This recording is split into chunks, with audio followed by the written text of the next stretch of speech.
Hi everyone, it's Kelly from Kelly's Bead Boutique.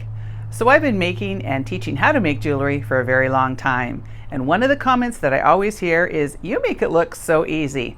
Well, I think it is, and I want to show you just how easy it can be. So I'm going to take some simple parts and some simple techniques and put them together and teach you how to make your very own jewelry. If you want to see what I'm making today, come and join me.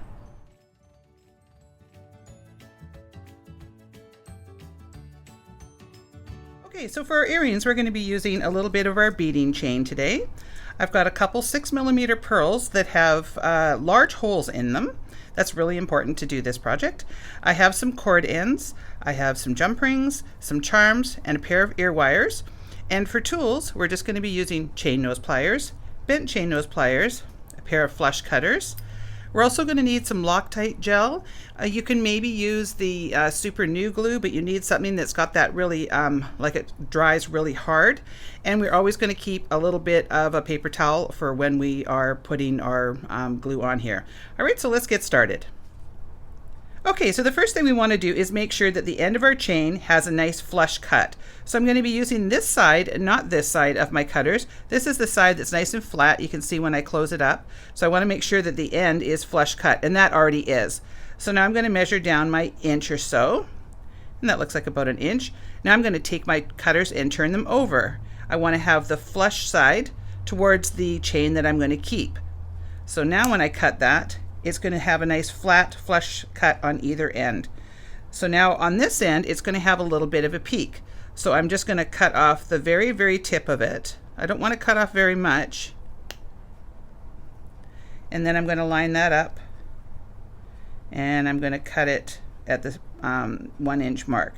So now I'm going to take my cutters and I'm going to turn them over so that the flush part is towards the chain that I want to keep, and give that a trim. And now we should have 2 pieces of chain that are equal in size, and they should have flush cuts on both ends.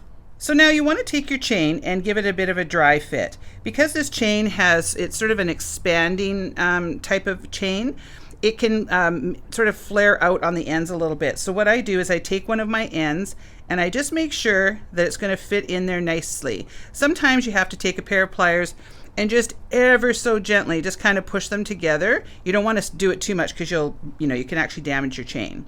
So I just want a dry fit on that one, and that fits perfect. So I'm going to make sure that's the end that I use there.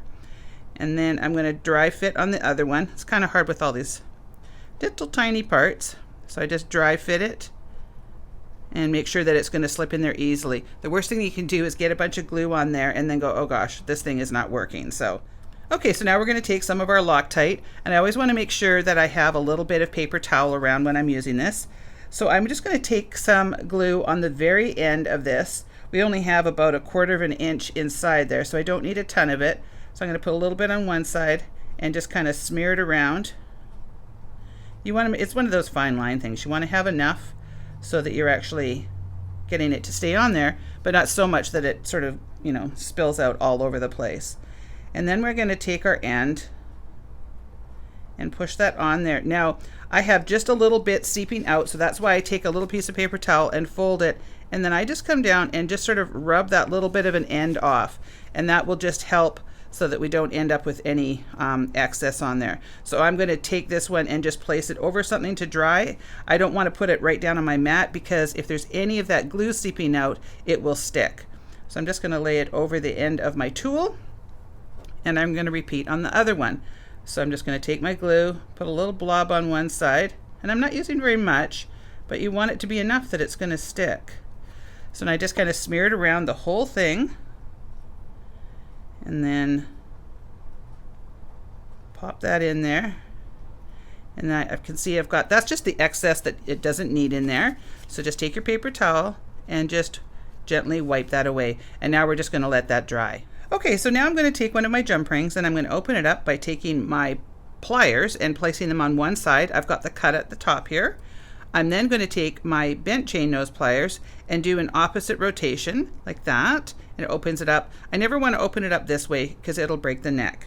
So now I'm going to take one of my little charms, and these are double-sided, so you can choose whichever pattern you like. So I'm going to go with that side, and I'm just going to run it through the end here, and I think my glue's just a little bit tacky still. Now I'm going to turn those over, come back in, and give that a little close up. And sometimes these small ones don't want to close up, so I'm going to kind of boss it around. So you sort of have to open it a bit, and I might have to push on that. There we go. That's exactly what I wanted, that little snap in there. And now that's nice and tight. All right, so and I'm just going to repeat that one more time. Go through my charm and go through the end there. And then do that up nice and tight. All right, so now I'm going to take one of my pearls and I'm going to slide it on, and I'm going to just sort of let it sit down. Sometimes you get lucky enough and it'll just pop right over the end, and other times you might have to push it. So I just want to push that down as far as I can go there so that it covers up the entire little cord end. And now I'm going to take my cord end and I'm going to, again, give it a little dry fit, make sure that it goes on there okay. It's just sometimes, it'll have a little flare on it. So that one fits perfect. So I'm going to take my glue, have my little cloth, just run that on, a little bead of it on the end, and then just kind of smear it around the entire piece there. And this Loctite glue is like a super glue, but this one it's like a bit of a gel. So it holds really nicely, but it does take a little while to cure. It doesn't dry really super fast. So I'm going to pop this on there, and I'm going to remove the excess. Now I want to make sure that the top of this cap is running the way that I need it to, because I'm going to be putting my ear wires directly through that loop. So I want to make sure that it's going sideways and not the opposite. Like I don't want it going that way. Does that make any sense? Sometimes it's hard to explain things. Okay, so you can see that the loop is sort of flat if I'm holding it this way, and that's what I want, because I want to be able to put my ear wire through the top of that. So I'm going to let that one dry. Okay, so you want to make sure that you put your pearl on before you put your other end on. And I've already done a dry fit, so I know that that one is okay. So I'm going to put a little bit of my glue on, kind of smear it around a little bit, and then I'm going to place that cap on. And just take off my little bit of excess glue there quickly before it starts to dry. Line this up and make sure that the top is the way that I want it. And that's exactly the way I want it. If it's crooked, your earring's going to hang crooked when it's on. Okay, so now the next part is just opening up our ear wires. So I just take my chain nose pliers and go across the ear wire, open that up, kind of like a jump ring. And then I'm going to decide which way that I want these, because I want them to be the same. And that's the pattern that I want. So now I'm going to close that up nice and tight. And I'm going to repeat on the other side. So there you go. There's our completed earrings. I think you guys are really going to like these ones. They are so simple to put together. It's simply opening and closing jump rings and ear wires, adding a little bit of glue, and there you have it. These will be available in a kit in the description box below. You just go down to where it says more, or the little arrow, click down, and it'll take you directly to my website. You'll get to choose the color of your metal. And I think you guys are going to have some fun with these. They are customizable in that you can make them a little shorter if you want, if you're not into such a dangly earring. So if you enjoyed this video, please make sure to give me a thumbs up. Leave me a comment. I love to hear from everybody. And if you haven't subscribed to my channel, please do so. It really does help my channel. I want to thank you so much for watching, and we'll see you on the next one.